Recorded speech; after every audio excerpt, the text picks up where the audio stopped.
Professional golfers the world over dream of receiving that special invitation to Augusta National, while golfing fans from around the globe hope to secure a rare ticket to experience their own Masters magic.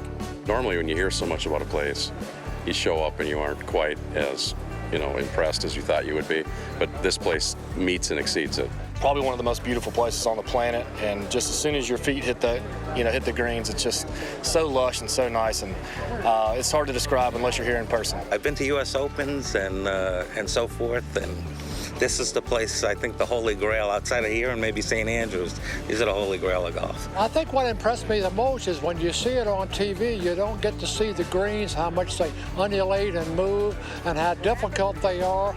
And when you get a par on some of these greens, you've done something. It's awesome. It's so awesome. It's just, I've never seen something this hard to play up close. Just as overawed are those professionals making their first trip up Magnolia Lane.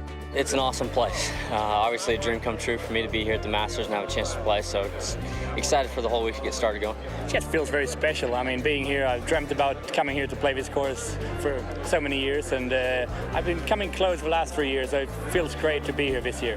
Every year you get that invitation in the mailbox. It's a happy day, and it's a special week. One of the biggest memories I had is come here at that place we are now and just look at the golf course and say, wow, it's so hilly, it's unbelievable. It's the same grounds that Ben Hogan, Byron Nelson, Jack Nicklaus, Gene Sayers, and all the greats of the game have played here.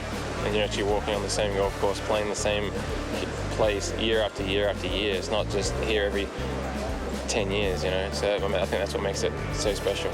For the players that have been many times, the Masters doesn't lose its luster or get any easier.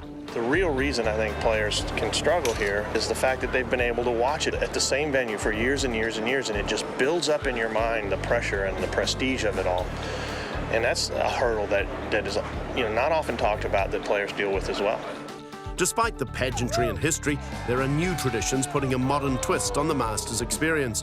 And one ritual of the new era that has fans swarming to the practice days is a unique display of skill on the 16th. Yeah, I mean, that's a lot of fun, There's a lake in front of the green which is probably 80, 90 yards long, and you just hit like 3-4 irons from one end of the lake to skipping the bottom of the water to try and get it on the green. And it's a lot of fun, and I think the crowds love it. It's one of those little things that make this tournament really special and a lot of fun for the players.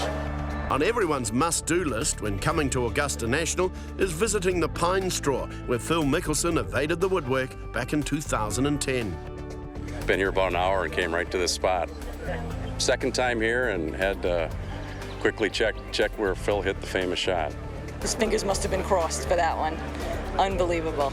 Unbelievable shot. It's one of those iconic shots, kind of like Tiger on 16 a few years back, and absolutely one of those shots that I'll never forget. I wish I could have seen it live. The Pine Straw, I didn't know it was as slippery as what it is, because you walk on this stuff, you can actually slide around. And for him to hit that shot through the trees, I just thought he was absolutely crazy. And went ahead and did it and pulled it off like... Apart from being off pine needles, across Rays Creek to a pin 4 yards and a tree in the middle of your follow-through, it was a piece of cake. It was a 6-iron, for crying out loud. It wasn't like I'm hitting a 3-wood there. If I came out of it, it would still carry the water left, and if I pulled it fractionally, it would go longer right and still carry the creek. I didn't feel like I had to hit a perfect shot to get it on the surface and be able to have an eagle putt. So it gave me a sense of freedom that I didn't have to, hit an absolute perfect shot, even though I was able to pull one off. It's not just Australian Adam Scott who took time out to marvel at Mickelson's famed spot on 13, or any of the other famous spots at Augusta, for that matter. New Zealanders too have made the round-the-world trek for this once-in-a-lifetime experience. Well, it's unbelievable. It's just so much bigger and better than what we thought it was going to be. Obviously we knew it was going to be good, but just unbelievable. The marshals, they keep asking me how my day's going. They don't tell me to be quiet. It's unbelievable. It's not like any other golf tournament. Look, we're standing here now having an interview with you guys. And we've got Lee Westwood there, Sergio Garcia here. Amazing. Just the best experience I've ever had. So when you think about the Masters, don't just consider the stuffy traditions and 4 days of unattainable golf. This special week at Augusta is as much festival as it is formalities. Ball skimming, the par 3 contest, and a chance to rub shoulders with legends of the game as they relax in the days before round one. 23. 23 names. Mr. Player asked me to come under the rope and sign my hat, and then Mr. Palmer came through and signed it also. So it was wonderful, great, once-in-a-lifetime experience. I've been waiting for over 40 years. It's been my lifelong dream. This was number one on my bucket list. It's a trip of a lifetime, absolutely. It's, you get the chance to get over here, you have to do it. Yeah. Have to do it.